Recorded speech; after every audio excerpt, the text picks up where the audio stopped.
السلام علیکم دوستو، آپ دیکھ رہے ہیں اردو داستان۔ آئیے سنتے ہیں اردو ناول کفارہ قسط نمبر 27۔ اس اردو ناول کی سابقہ اقساط سننے کے لیے ڈسکرپشن میں دیے گئے لنک پر کلک کریں۔ مزید ویڈیوز کے لیے ہمارے چینل اردو داستان کو سبسکرائب کریں۔ شکریہ۔ سولجر شاید ڈاکٹر اور امجد کے ساتھ باہر نکل گیا تھا۔ اس کی واپسی 4-5 منٹ بعد ہوئی تھی۔ اس نے اپنا کپڑوں کا ایک جوڑا نکال کر دے دیا۔ میں کپڑے پہن چکا تو نجمہ کو آواز دی، وہ فوراً ہی کمرے میں آ گئی۔ اس وقت 2 بج چکے تھے۔ سولجر میری چارپائی پر ہی بیٹھا میرے پیر کی مالش کر رہا تھا۔ نجمہ دوسری چارپائی پر بیٹھی خاموشی سے میری طرف دیکھ رہی تھی۔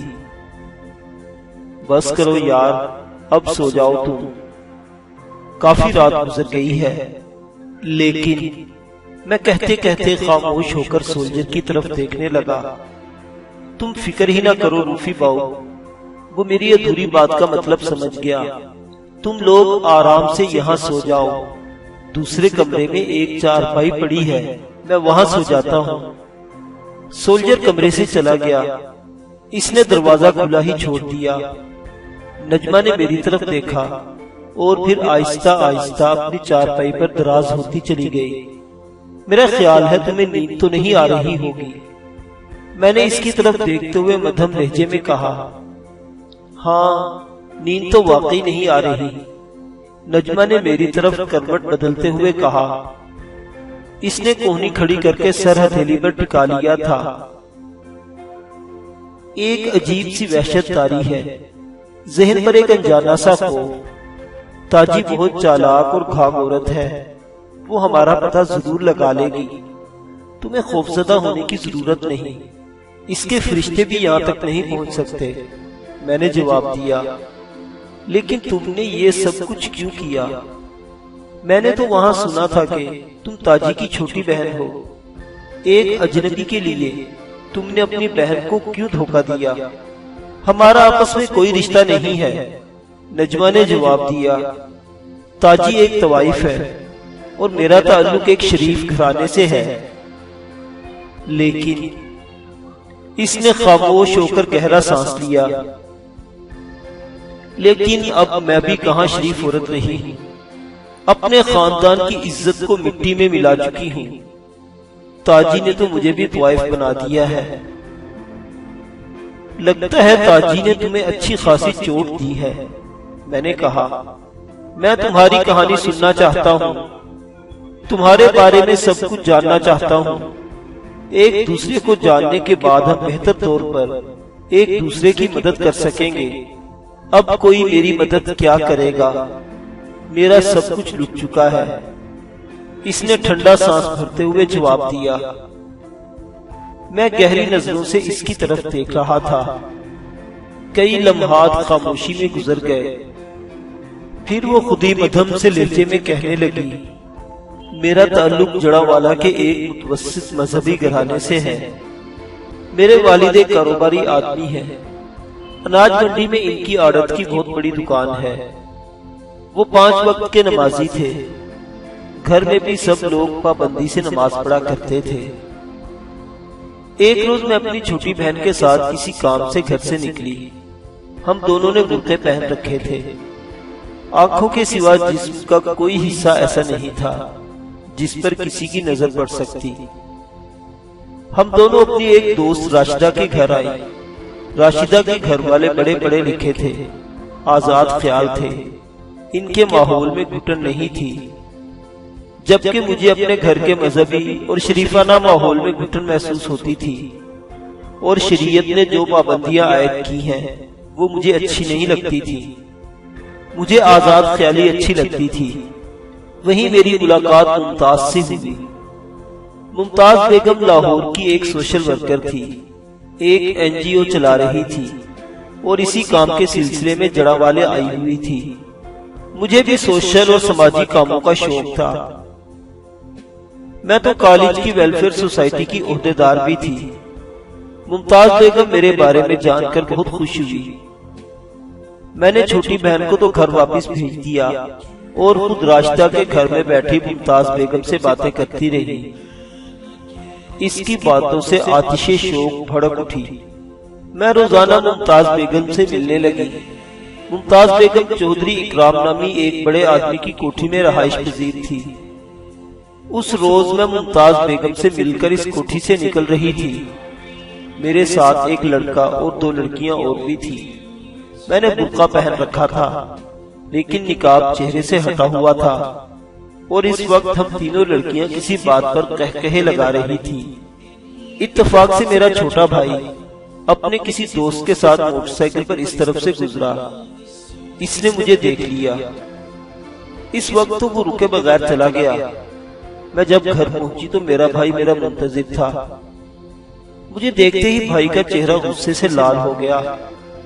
پہلے تو وہ مجھے سرزش کرتا رہا اور بڑی نرمی اور احترام کے ساتھ مجھے سمجھاتا رہا کہ مجھے اس طرح سر عام بازاروں میں قہقہے نہیں لگانے چاہیے اور لڑکوں کے ساتھ نہیں گھومنا چاہیے، لیکن مجھے اس کی باتیں بری لگی۔ چنانچہ جب میں نے کہا کہ تو مجھ سے چھوٹا ہے، اپنی حد میں رہ، تو وہ حد سے اکڑ گیا۔ اس نے مجھے انتہائی سخت الفاظ میں برا بھلا کہا اور باہر نکلنے پر سخت اعتراض کیا اور مجھے راشدہ سے ملنے سے روک دیا، مگر میں کہاں ماننے والی تھی۔ ایک روز موقع پا کر میں چودھری اکرام کی کوٹھی پر پہنچ گئی۔ پتہ چلا کہ ممتاز بیگم لاہور چلی گئی ہیں اور 2 ہفتوں بعد واپس آئے گی۔ میں بے چینی سے ممتاز بیگم کا انتظار کرتی رہی۔ نہ جانے یہ بات میرے ذہن میں کیوں سما گئی تھی کہ ممتاز بیگم ہی مجھے اس عذاب سے نجات دلا سکتی ہے۔ میں اب اس گھر میں گھٹے ہوئے ماحول میں نہیں رہنا چاہتی تھی۔ ممتاز بیگم سے ملاقات ہوئی تو میں نے اسے اپنے گھر کے بارے میں سب کچھ بتا دیا۔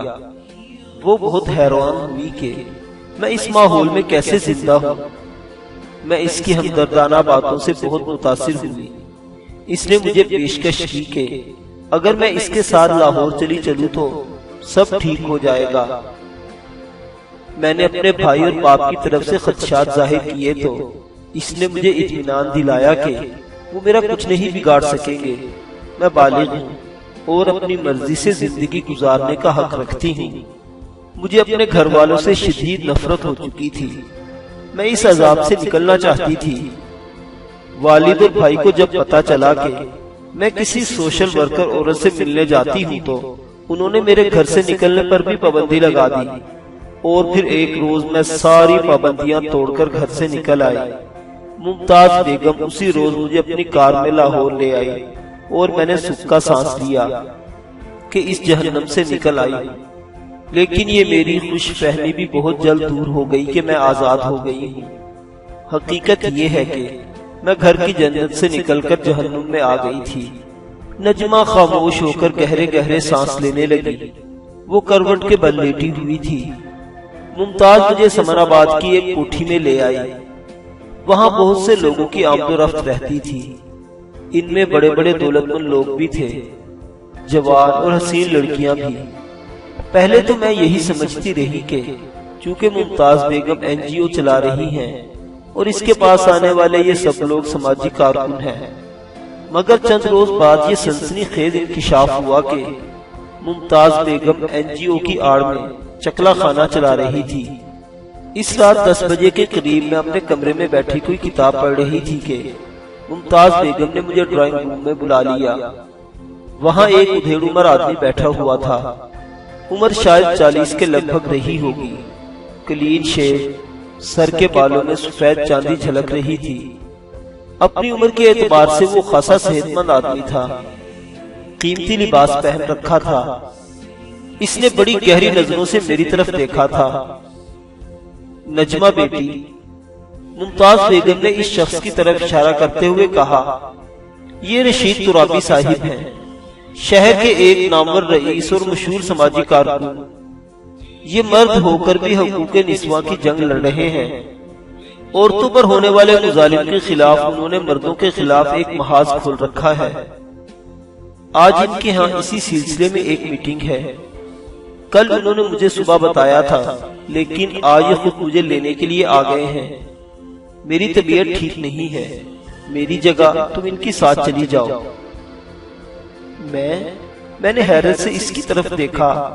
ہاں تم، ممتاز بیگم نے کہا، تمہارے خیالات اور تمہاری باتوں سے میں اندازہ لگا چکی ہوں کہ تم اس موضوع پر بھی اچھا بول سکتی ہو، اور پھر تم خود ظلم کی بھٹی سے نکل کر آئی ہو، تم سے اچھا اور کون بول سکتا ہے؟ جاؤ ان کے ساتھ چلی جاؤ، گھنٹے بھر کی تو بات ہے، یہ میٹنگ ختم ہوتے ہی تمہیں یہاں واپس چھوڑ جائیں گے۔ میں کچھ دیر ہچکچاہٹ کا مظاہرہ کرتی رہی اور پھر رشید ترابی کے ساتھ جانے کو تیار ہو گئی۔ نئے ماڈل کی ایئر کنڈیشن مرسیڈیز کار میں سفر کرتے ہوئے مجھے بڑا عجیب سا لگ رہا تھا۔ میں نے تو کبھی سوچا بھی نہیں تھا کہ زندگی بھر میں کبھی ایسی کار میں بیٹھنے کا موقع ملے گا۔ رشید ترابی مجھے ماڈل ٹاؤن کی ایک کوٹھی میں لے آیا، اور اندر داخل ہونے کے بعد یہ سنسنی خیز انکشاف ہوا کہ میرے ساتھ دھوکا ہوا تھا۔ نہ تو رشید ترابی حقوق نسواں کا علم بردار تھا، اور نہ ہی یہاں کوئی ایسی میٹنگ تھی، بلکہ اس وسیع و عریض کوٹھی میں تو کسی عورت کا نام و نشان تک نہیں تھا۔ اس کے برعکس دو ہٹے کٹے ملازم موجود تھے۔ رشید ترابی نے مجھے کہا تھا کہ میٹنگ میں شریک ہونے والی خواتین کو 11 بجے کا وقت دیا گیا ہے، بس کچھ دیر میں وہ آنا شروع ہو جائیں گی۔ میں ڈرائنگ روم میں بیٹھی تھی، ذہن میں طرح طرح کے وسوسے آ رہے تھے، اور دل خزاں رسیدہ پتے کی طرح کانپ رہا تھا۔ رشید ترابی مجھے گھوم پھر کر اپنی کوٹھی دکھانے لگا۔ میں خوف سے سہمی ہوئی تھی۔ میرا خیال تھا کہ جیسا ہی موقع ملے گا میں باہر نکل جاؤں گی، اور پھر میں اس کے ساتھ جیسے ہی اس کمرے میں داخل ہوئی، اس نے دروازہ بند کر کے تالا لگا دیا۔ میں خوف سے کانپ اٹھی اور متوحش نظروں اسے دیکھنے لگی۔ یہ بہت وسیع و عریض بیڈ روم تھا۔ یہاں ہر وہ چیز موجود تھی جس کی کسی کروڑ پتی کے بیڈ روم میں توقع کی جا سکتی تھی۔ شیشے کی ٹاپ والی ایک چھوٹی سی میز پر شراب کی بوتلیں اور گلاس بھی رکھے ہوئے تھے۔ میں نے دروازے کی طرف بڑھنا چاہا تو رشید ترابی نے مجھے پکڑ کر بیڈ پر پٹخ دیا۔ میں اس کی منت سماجت کرنے لگی کہ مجھے جانے دیا جائے۔ کیسے جانے دوں جانے من، اس نے قہقہا لگاتے ہوئے کہا، تاجی کو 50,000 روپے دیے ہیں ایک رات کے، یہ رقم تو وصول کر لوں تم سے، پھر بے شک چلی جانا۔ یہ سن کر ایک لمحہ کو تو مجھ پر سختہ کسی کیفیت طاری ہو گئی۔ ممتاز بیگم سماجی کارکن نہیں بلکہ طوائف تھی۔ میرے دماغ میں دھماکے سے ہو رہے تھے، سنسنی کی لہریں پورے بدن میں دوڑ رہی تھی، میری ٹانگیں کانپنے لگی۔ میں نے ایک بار پھر اٹھ کر دروازے کی طرف دوڑنا چاہا، مگر لڑکھڑا کر گر گئی۔ رشید ترابی نے مجھے اٹھا کر دوبارہ پلنگ پر پھینک دیا۔ میں نے اس کے سامنے ہاتھ جوڑ دیے، اس کے پیروں میں گر گئی، خدا اور رسول کا واسطہ دیا، مگر اس پر کوئی اثر نہیں ہوا۔ میری آہو فغاں رائگاں گئی۔ وہ عیاش آدمی تھا، وہ 50,000 روپے خرچ کر کے مجھے اپنی عیاشی کے لیے لے کر آیا تھا۔ میری فریاد اور رونا دھونا اس پر کس طرح اثر انداز ہو سکتا تھا؟ رشید ترابی نے شراب کی بوتل کھول کر 2 گلاسوں میں شراب ڈالی اور ایک گلاس اٹھا کر میری طرف لے آیا۔ لو، یہ شربت پی لو، تمہارے دل کو تقویت ملے گی، اور تم یہ بھول جاؤ گی کہ تمہارے ساتھ کیا ہوا ہے۔ اس نے گلاس میرے ہونٹوں سے لگانا چاہا، بو کا بھبکا میرے نتنوں سے ٹکرایا، میرا دماغ بھگ سے اڑ گیا۔ میں بیڈ سے اٹھ کر دروازے کی طرف دوڑی، مگر لڑکھڑا کر صوفے پر گر گئی۔ وہ بھی صوفے پر آ گیا۔ اس نے ایک ہاتھ سے مجھے دبوچ دیا اور دوسرے ہاتھ سے شراب کا گلاس میرے منہ سے لگا دیا۔ کچھ شراب میرے اوپر گری اور کچھ حلق میں اتر گئی۔ مجھے یوں لگا جیسے میرے حلق اور سینے میں انگارے سے بھر گئے ہیں۔ مجھے متلی ہونے لگی۔ اس نے مجھے دبوچ کر گلاس میں بچی ہوئی شراب میرے حلق میں انڈیل دی اور مجھے چھوڑ کر دوسری جگہ پر جا بیٹھا اور دوسرا گلاس اٹھا کر شراب کی چسکیاں لینے لگا۔ میرے دماغ میں دھماکے سے ہو رہے تھے اور سنسنی کی لہریں پورے بدن میں پھیلتی جا رہی تھی۔ میں نے ایک بار پھر اٹھ کر دروازے کی طرف بڑھنا چاہا، مگر ٹانگوں میں اتنی سکت ہی نہیں رہی تھی۔ میں لڑکھڑا کر قالین پر گر گئی۔ میں نے اٹھنے کی کوشش کی مگر کامیاب نہیں ہو سکی۔ ارد گرد کی ہر چیز گھومتی ہوئی محسوس ہو رہی تھی، لگتا تھا جیسے میں کسی بھنور میں پھنس گئی۔ میرے اطراف میں ہر چیز بڑی تیزی سے گھوم رہی تھی، پورا کمرہ گردش کر رہا تھا۔ رشید ترابی نے مجھے اٹھا کر بیڈ پر ڈال دیا۔ میں نے برائے نام سے مزاحمت کی کوشش کی تھی، ہاتھوں پیروں سے جیسے جان نکلی جا رہی تھی۔ مزاحمت کیسے کرتی؟ اس نے شراب کا گلاس دوبارہ میرے ہونٹوں سے لگایا۔ میرا ہاتھ گلاس پر لگا، ایک گھونٹ میرے حلق میں گیا اور باقی شراب میرے سینے پر گر گئی۔ میرے اندر اب مزاحمت کی سکت بالکل نہیں رہی تھی، دماغ میں سنسناہٹ ہو رہی تھی۔ مجھے اتنا یاد رہا کہ رشید ترابی نے میرے کپڑے اتار دیے تھے اور اس کے بعد مجھے کچھ یاد نہیں رہا۔ میرا شعور بھی مر گیا تھا۔ مجھے ہوش آیا تو رات گزر چکی تھی۔ یہ رات کیا تھی؟ ایک طوفان تھا جو میرا سب کچھ اپنے ساتھ بہا کر لے گیا تھا۔ دراصل میری زندگی میں طوفان تو اسی دن آ گیا تھا جب میں نے گھر سے باہر قدم نکالا تھا۔ میں بیڈ پر بے لباس پڑی تھی، دماغ میں اب بھی سنسناہٹ ہو رہی تھی۔ پہلے چند لمحوں تک کو میری سمجھ میں نہیں آ سکا کہ میں کہاں ہوں۔ پھر رفتہ رفتہ حواس بحال ہونے لگے تو یہ جان لیوا انکشاف ہوا کہ میرا سب کچھ رک چکا ہے، تہی دامن ہو چکی ہوں۔ سنسنی کی لہریں میرے پورے وجود میں پھیلتی چلی گئیں۔ میں نے ادھر ادھر دیکھا، کمرے میں کوئی نہیں تھا۔ میں ایک جھٹکے سے اٹھ کر بیٹھ گئی۔ میرے کپڑے بیڈ کے قریب صوفے پر پڑے ہوئے تھے۔ میں نے بیڈ سے چھلانگ لگا دی اور جلدی جلدی کپڑے پہننے لگی۔ میرے ہاتھ پیر پوری طرح کانپ رہے تھے۔ دروازے کی اوپر والی کنڈی کھلی ہوئی تھی۔ میں نے سوچا تھا کہ یہاں سے بھاگ جاؤں گی۔ کپڑے پہن کر میں نے پہلا قدم اٹھایا ہی تھا کہ دروازہ کھل گیا اور رشید ترابی اندر داخل ہوا۔ اس کے ہونٹوں پر بڑی مکروہ سی مسکراہٹ تھی۔ گزشتہ رات تاجی کی کوٹھی پر میں نے پہلی مرتبہ اسے دیکھا تھا تو اس کے چہرے پر شرافت کا رنگ نظر آیا تھا، مگر اپنی کوٹھی پر آنے کے بعد اس کے چہرے سے شرافت کا رنگ اتر چکا تھا اور اب اس کے چہرے پر شیطانیت کی دکھائی دیتی تھی۔ اوہ! وہ 2 قدم آگے بڑھتے ہوئے بولا، میں تو سمجھا تھا کہ تم ابھی تک سو رہی ہوگی، اچھا ہوا جاگ گئی، ناشتہ کر لو، پھر میرا ڈرائیور تمہیں چھوڑ آئے گا۔ اس نے جیب سے پرس نکالا اور اس میں سے 1000 روپے کا نوٹ نکال کر میری طرف بڑھا دیا۔ لو، یہ رکھ لو، تمہارے لیے ہے، تاجی کو اس کی ہوا بھی مت لگنے دینا ورنہ وہ چھین لے گی، بڑی حرافہ عورت ہے وہ۔ میں نفرت بھری نظروں سے اس کی طرف دیکھ رہی تھی۔ میری قیمت تو تاجی وصول کر چکی تھی اور رشید ترابی مجھے بخشش دے رہا تھا۔ ناراض ہو؟ وہ کہتے ہوئے آگے بڑھا۔ اس کے ہونٹوں کی مسکراہٹ گہری ہو گئی۔ اس نے نوٹ کی 2-3 تہیں لگا دی اور پھر اس نے میرے گریبان کی طرف ہاتھ بڑھایا۔ وہ تہہ کیا ہوا نوٹ میرے گریبان میں ڈالنا چاہتا تھا۔ اسی لمحہ میرا ہاتھ حرکت میں آیا۔ میرا تھپڑ اس کے منہ پر لگا، چٹاخ کی آواز کے ساتھ۔ اس کے منہ سے کراہ نکل گئی۔ وہ لڑکھڑا کر پیچھے کو ہٹا۔ ایک لمحہ کو اس کا چہرہ غصے کی شدت سے سرخ ہو گیا تھا، لیکن اس نے فوراً ہی اپنی کیفیت پر قابو پا لیا اور ڈھٹائی سے مسکرایا۔ ٹھیک ہے۔ وہ نوٹ کی تہ کھول کر اسے دوبارہ اپنے پرس میں رکھتے ہوئے بولا، یہ تمہاری پہلی رات تھی، تمہیں یہ سب کچھ اچھا نہیں لگ رہا، لیکن ایک وقت آئے گا جب تم خود گاہکوں کی جیبوں سے نوٹ نکالا کرو گی۔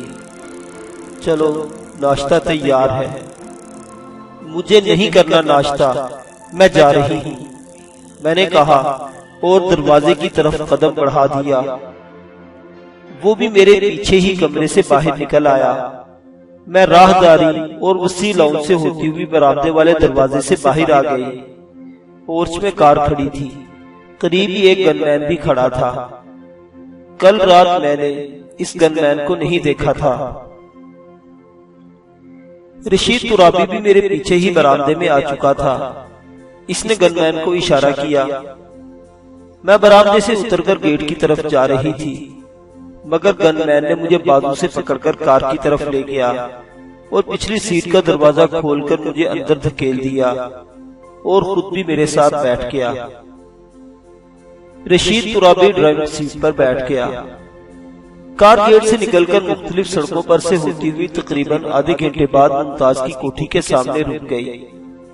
رشید ترابی نے ہارن بجایا۔ چند سیکنڈ بعد ہی کوٹھی کا گیٹ کھل گیا اور ممتاز بیگم کا مکروہ چہرہ دکھائی دیا۔ اس کے ہونٹوں پر بڑی کریہ سی مسکراہٹ تھی۔ کل تک یہی ممتاز بیگم مجھے بہت اچھی لگتی تھی، لیکن اب اس کی صورت دیکھ کر ہی مجھے گھن سی محسوس ہونے لگی تھی۔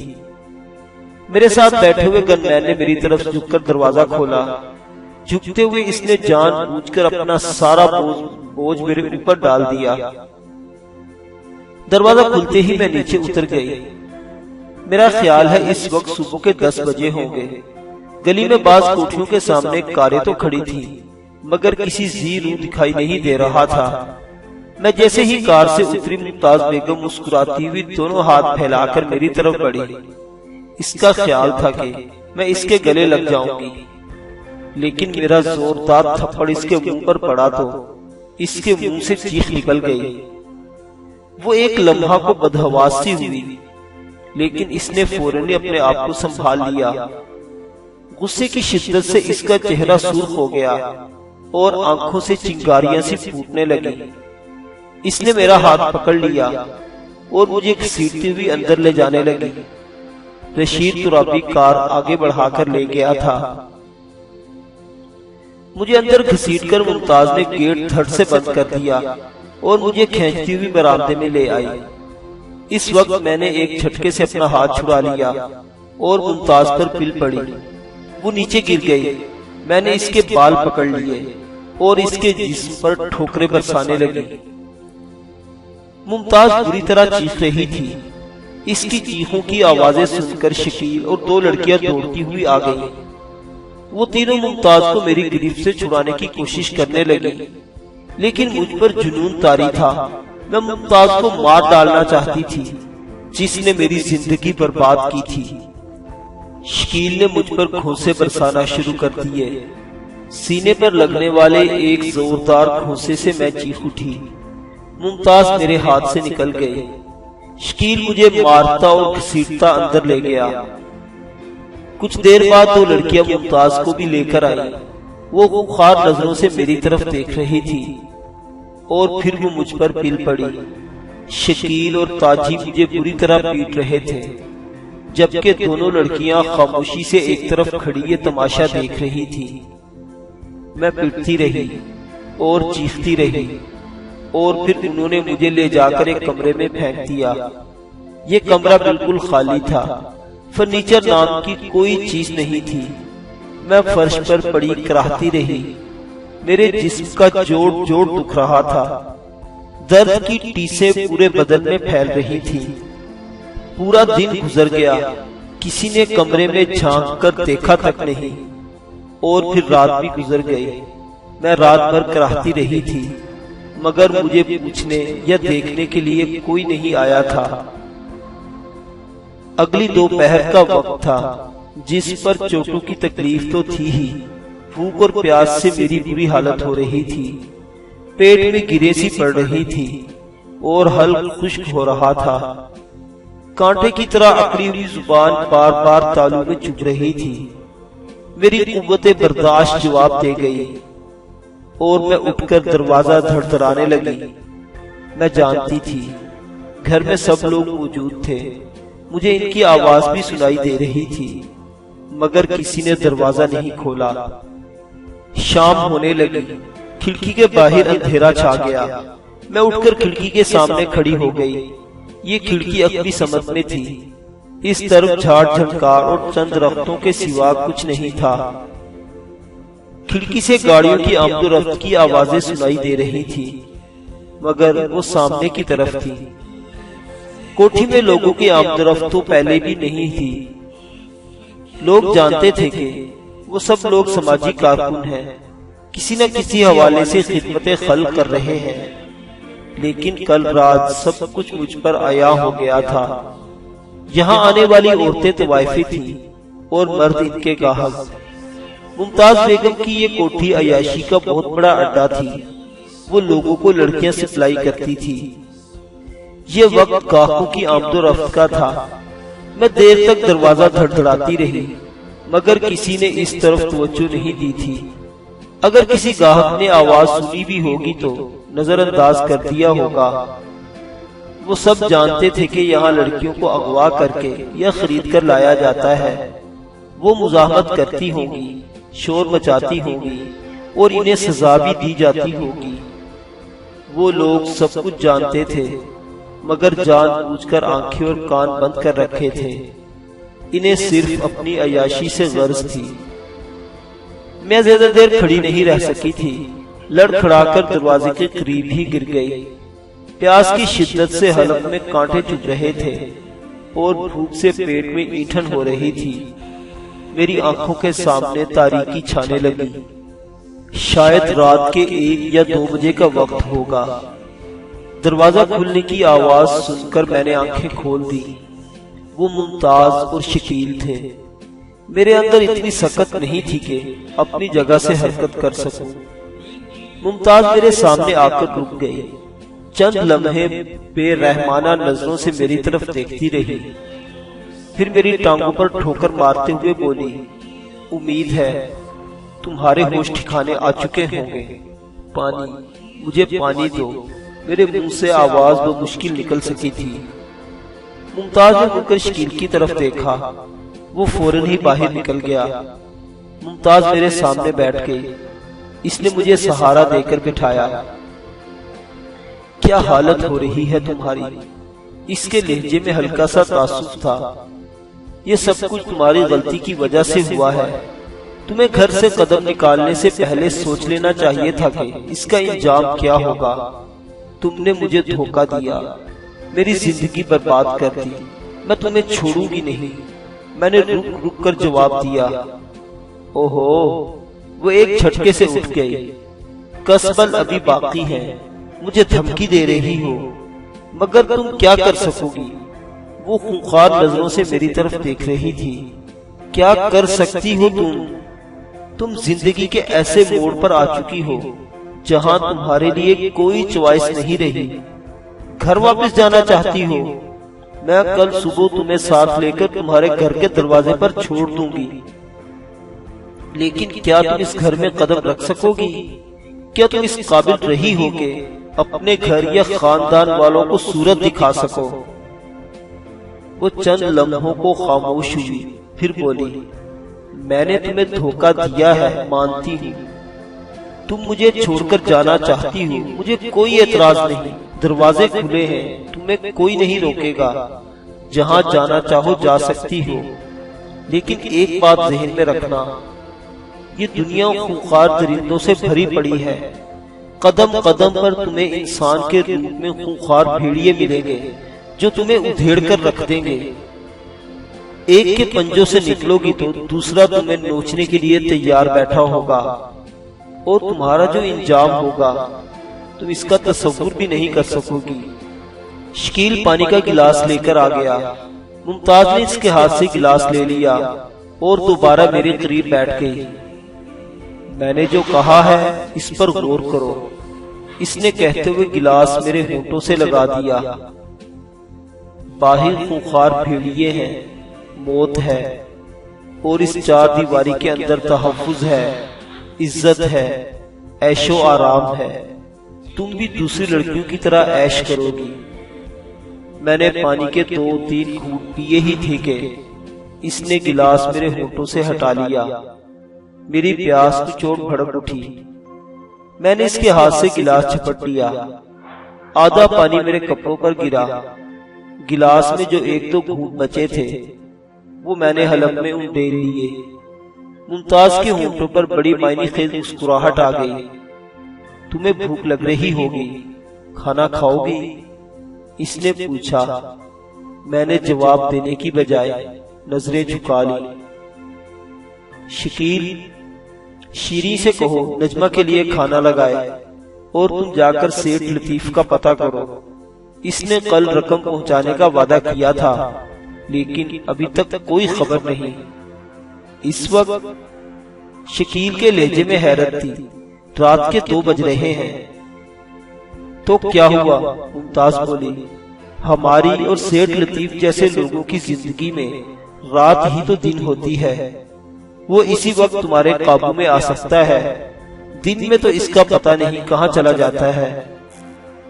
ٹھیک ہے، میں ابھی جاتا ہوں، شکیل کہتے ہوئے کمرے سے نکل گیا۔ ممتاز نے مجھے سہارا دے کر اٹھایا اور اس کمرے سے نکال کر اپنے کمرے میں لے آئی، اور باتھ روم کا دروازہ کھول کر اشارہ کرتے ہوئے بولی، تم منہ ہاتھ دھو لو، میں دیکھتی ہوں شیریں نے کھانا لگایا ہے یا نہیں۔ وہ کمرے سے باہر چلی گئی۔ میں نے باتھ روم میں گھس کر سامنے لگے ہوئے آئینے میں اپنا جائزہ لیا۔ میرے دائیں رخسار پر نیلا دھبا پڑا ہوا تھا، ہونٹوں کے کنارے پر ہلکا سا خون جمع ہوا تھا، جبڑا بھی سوجا ہوا تھا۔ میں نے منہ ہاتھ دھویا، کلی کی تو منہ سے ہلکا سا خون بھی نکل آیا۔ کوئی دانت اپنی جگہ سے ہل گیا تھا۔ میں نے وہیں سٹینڈ پر ٹنگے ہوئے تولیے سے پوچھا۔ میرے بال اگرچہ پوری طرح الجھے ہوئے تھے، مگر میں نے انہیں سنوارنا ضروری نہیں سمجھا اور باہر آ گئی۔ ہال کی طرف سے ممتاز کی آواز سنائی دے رہی تھی۔ وہ شاید شیریں نامی ملازمہ پر ناراض ہو رہی تھی۔ میں ممتاز کے کمرے سے باہر آ گئی۔ ایک بند دروازے کے سامنے سے گزرتے ہوئے اندر سے ہلکے سے نسوانی کہکہے کی آواز سنائی دی۔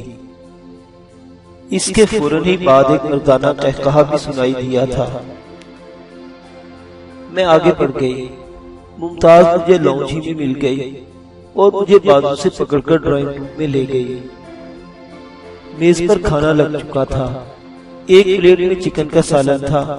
دسترخوان پر 2 گرم گرم چپاتیاں رکھی ہوئی تھی۔ شیریں نے روٹیاں پکانے میں بڑی پھرتی کا مظاہرہ کیا تھا۔ وہ اس وقت بھی کچن میں کھڑی روٹیاں پکا رہی تھی۔ مجھے 2 دن بھوکا رکھا گیا تھا اور وہ سمجھ رہی تھی کہ میں نہ جانے کتنی روٹیاں کھاؤں گی۔ ممتاز میرے سامنے بیٹھ گئی۔ اس نے سالن کی پلیٹ میرے آگے بڑھا دی اور بڑے پیار سے ایک لقمہ بنا کر میری منہ کی طرف بڑھا دیا۔ میرا دل تو چاہا کہ اس مکاری پر سالن کی پلیٹ اس کو اٹھا کر منہ پر دے ماروں، اور یہ بھی جانتی تھی کہ اس کا نتیجہ کیا نکلے گا۔ جبڑے میں تکلیف کی وجہ سے میں بڑی مشکل سے اپنا منہ کھول سکی تھی، اور پھر نوالا چبانے میں بھی مجھے بڑی تکلیف ہو رہی تھی۔ بہرحال دوسرا نوالا میں نے خود اٹھایا تھا۔ میں بڑی مشکل سے صرف ایک روٹی کھا سکی تھی۔ میری روٹی ختم کرنے تک شیریں نے چائے بھی بنا دی تھی۔ ممتاز بھی میرے ساتھ بیٹھی چائے پیتی رہی، اور پھر وہ مجھے اپنے کمرے میں لے آئی۔ تمہارے کمرے میں شکیل کے ساتھ ایک مہمان ٹھہرا ہوا ہے، آج رات تم یہیں سو جاؤ میرے پاس، ممتاز نے کمرے میں داخل ہو کر کہا۔ میں بیٹھ کے ایک کنارے پر لیٹ گئی۔ ممتاز نے بھی لیٹ کر مجھے اپنے ساتھ لپٹا لیا اور دھیمے لہجے میں مجھے دنیا کی اونچ نیچ سمجھانے لگی۔ میری آنکھوں سے آنسو رواں تھے، اس کی ہمدردی جتلانے پر نہیں، اپنی بربادی پر۔ لیکن میرے خیال میں ممتاز کی اس میں کوئی غلطی نہیں تھی۔ میں اپنی بربادی کی ذمہ داری اس پر نہیں ڈال سکتی تھی۔ وہ تو ایک شکاری عورت تھی، اس کا دھندا ہی یہ تھا۔ وہ سماجی سرگرمیوں کی آڑ لے کر مجھ جیسی بھولی بھالی لڑکیوں کو اپنے جال میں پھنسا لیتی اور ان کی کمائی پر عیش کرتی تھی۔ میں کئی روز سے ممتاز کے پاس تھی۔ یہاں میں نے بڑے بڑے لوگوں کو آتے ہوئے دیکھا تھا، ان میں صنعت کار بھی تھے، بزنس مین بھی، اعلیٰ سرکاری آفیسر اور سیاستدان بھی۔ میں نے کوٹھی کے لاؤنج اور ڈرائنگ روم میں بعض سیاستدانوں کے ساتھ ممتاز کی تصویریں بھی فریموں میں لگی ہوئی دیکھی تھی۔ ان میں کم از کم 2 سیاستدان ایسے تھے جو اعلیٰ عہدوں پر فائز تھے۔ ان کی تصویریں اکثر اخباروں میں چھپتی رہتی تھی۔ ممتاز سو چکی تھی۔ اس کا ایک ہاتھ اب بھی میرے سینے پر تھا۔ میں نے آہستگی سے اس کا ہاتھ ہٹا کر کروٹ بدلنا چاہی تو تکیے کے نیچے کسی چیز کی چبھن کا احساس ہوا۔ میں نے سر کو ذرا سا اوپر اٹھا کر تکیے کے نیچے ہاتھ ڈالا اور چبھنے والی چیز کو انگلیوں سے ٹٹولنے لگی۔ میرے دل کی دھڑکن تیز ہو گئی، کن پٹیاں سلگنے لگی۔ میں بڑی آہستگی سے اٹھ کر بیٹھ گئی۔ میرے ہاتھ میں پستول تھا اور بڑی متوحش نظروں سے اسے دیکھ رہی تھی۔